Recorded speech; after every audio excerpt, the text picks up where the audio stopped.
Hello friends, welcome back to Ranju Pooja tech in Kannada channel. ನನ್ನ ಇವತ್ತಿನ topic ಏನು ಅಂತ ಅಂದರೆ, ರಾಜ್ಯ ಸರ್ಕಾರ ರೈತರಿಗೆ ಹಳೆ ಯೋಜನೆಯನ್ನು ಮತ್ತೆ ಮರುಚಾಲನೆ ಮಾಡ್ತಿದ್ದಾರೆ. ಅದು ಯಾವ ಯೋಜನೆ ಅಂತ ನೋಡೋದಾದರೆ ಕೃಷಿ ಭಾಗ್ಯ ಯೋಜನೆ ಅಂತ. ಈ ಕೃಷಿ ಭಾಗ್ಯ ಯೋಜನೆಯಲ್ಲಿ ಮುಂಚೆ ಎಲ್ಲ ಇವರು ಸಹಾಯಧನ ಮಾಡಿದ್ರು ಗೌರ್ಮೆಂಟ್ ಕಡೆಯಿಂದ. ಆದರೆ ಕೆಲವೊಂದು ವರ್ಷಗಳಿಂದ ಇದನ್ನ ನಿಲ್ಲಿಸಿದ್ರು. ಈಗ ಮತ್ತೆ ಮರುಚಾಲನೆ ಮಾಡ್ತಿದ್ದಾರೆ. ಈ ಒಂದು ಕೃಷಿ ಭಾಗ್ಯ ಯೋಜನೆನ ಯಾವ್ಯಾವ ಜಿಲ್ಲೆಗಳಿಗೆ ಕೊಡ್ತಿದ್ದಾರೆ, ಹಾಗೆ ಎಷ್ಟು ತಾಲೂಕುಗಳಿಗೆ ಕೊಡ್ತಿದ್ದಾರೆ ಅಂತ ನೋಡೋದಾದರೆ 24 ಜಿಲ್ಲೆಗಳಿಗೆ ಹಾಗೆ 106 ತಾಲೂಕುಗಳಿಗೆ ಈ ಒಂದು ಯೋಜನೆನ ಮರುಚಾಲನೆ ಮಾಡ್ತಿದ್ದಾರೆ. ಇದನ್ನ ಅರ್ಜಿ ಸಲ್ಲಿಸುವುದು ಹೇಗೆ ಮತ್ತು ಇದನ್ನ ಸದುಪಯೋಗ ಪಡಿಸ್ಕೊಳ್ಳೋದು ಹೇಗೆ ಎಂಬ ಸಂಪೂರ್ಣ ಮಾಹಿತಿನ ಈ ವಿಡಿಯೋದಲ್ಲಿ ನೋಡೋಣ.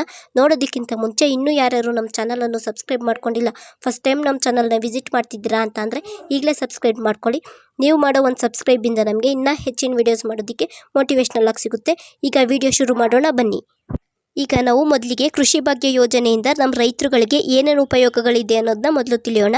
ನಮ್ಮ ರಾಜ್ಯದ ರೈತರಿಗೆ ಕೃಷಿ ಭಾಗ್ಯ ಯೋಜನೆ ಅಡಿಯಲ್ಲಿ ರೈತರು ಈಗ ಕೃಷಿ ಹೊಂಡನ ನಿರ್ಮಿಸಬೇಕು ಅಂದ್ಕೊಂಡಿರ್ತಾರೆ. ಅವ್ರು ನಿರ್ಮಿಸಬೇಕಾದ್ರೆ ಅವ್ರಿಗೆ ಕೆಲವೊಂದು ಖರೀದಿ ಮಾಡಲಿಕ್ಕೆ ಉಪಕರಣಗಳು ಬೇಕಾಗುತ್ತೆ. ಅದನ್ನ ತಗೊಳ್ಳೋದಕ್ಕೆ ರಾಜ್ಯ ಸರ್ಕಾರ ಸಹಾಯಧನ ಮಾಡುತ್ತೆ ಮತ್ತು ಅದಕ್ಕೆ ಸಿಗುವಂಥ ಸಹಾಯವನ್ನು ಕೂಡ ರಾಜ್ಯ ಸರ್ಕಾರವೇ ಈ ಒಂದು ಯೋಜನೆಯಲ್ಲಿ ಅವರಿಗೆ ರೈತರಿಗೆ ಮಾಡುತ್ತೆ.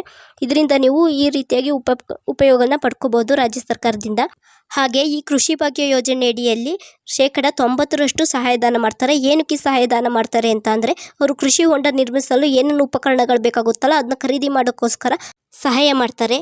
ಹಾಗೆ ಕೃಷಿ ಹೊಂಡ ನಿರ್ಮಿಸಿದ ನಂತರ ಯಾವ್ಯಾವ ಕೆಲಸಕ್ಕೆ ಸಹಾಯ ಮಾಡ್ತಾರೆ ಅಂತ ನೋಡೋದಾದರೆ, ನೀವೀಗ ಕೃಷಿ ಹೊಂಡನ ಫುಲ್ ಕಂಪ್ಲೀಟಾಗಿ ನಿರ್ಮಿಸಿದ್ರಿ ಅಂದ್ಕೊಳ್ಳಿ. ಅದಂತರ ನಿಮಗೆ ಮೇಲ್ಗಡೆ ಏನು ಹೊದಿಕೆ ಹಾಸ್ಬೇಕಾಗಿರುತ್ತಲ್ಲ ಅದಕ್ಕೂ ಕೂಡ ಅವರೇ ಹಣವನ್ನು ನಿಮಗೆ ಪಾವತಿಸ್ತಾರೆ. ಹಾಗೆ ಕೃಷಿ ಹೊಂಡ ನಿರ್ಮಿಸಿದ ನಂತರ ನಿಮಗೆ ತಂತಿ ಬೇಲಿ ಹಾಕೋದು ಬೇಕಾಗುತ್ತೆ.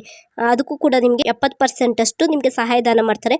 ಅದ್ರ ಜೊತೆ ನೀವು ಕೃಷಿ ಹೊಂಡ ನಿರ್ಮಿಸಿದ ನಂತರ ಅಲ್ಲಿ ಭೂಮಿಗೆ ನೀರು ಬೀಳಬೇಕಲ್ಲ, ಅದನ್ನ ನೀರು ಹಾಕೋದಕ್ಕೂ ಪಂಪ್ ಸೆಟ್ಗಳಾಗಿರ್ಬೋದು ಅಥವಾ diesel pump set, petrol pump set ಅಥವಾ ಯಾವುದೇ ಪಂಪ್ ಸೆಟ್ಗಳಾಗಿದ್ರಿ ಈ ಒಂದು ಖರೀದಿ ಮಾಡೋದಕ್ಕೋಸ್ಕರ ನಿಮಗೆ 30,000 ರೂಪಾಯಿ ತನಕ ಹಣವನ್ನು ಕೊಡ್ತಾರೆ.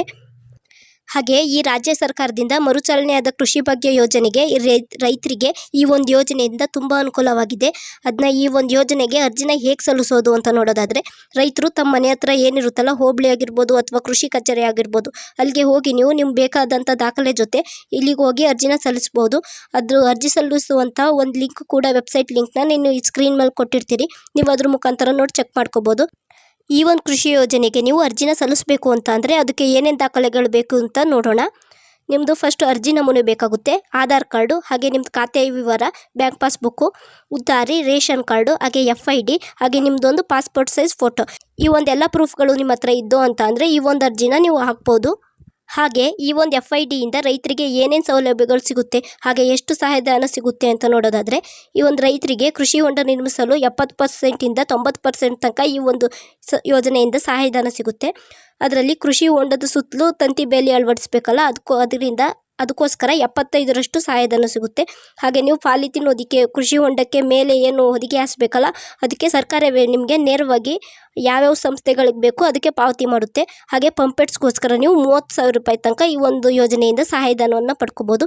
ಈ ರೀತಿಯಾಗಿ ಎಲ್ಲ ರೈತರು ಈ ಒಂದು ಯೋಜನೆಗೆ ಎಲ್ಲ ರೈತರುಗಳು ಅರ್ಜಿನ ಹಾಕ್ಬೋದು.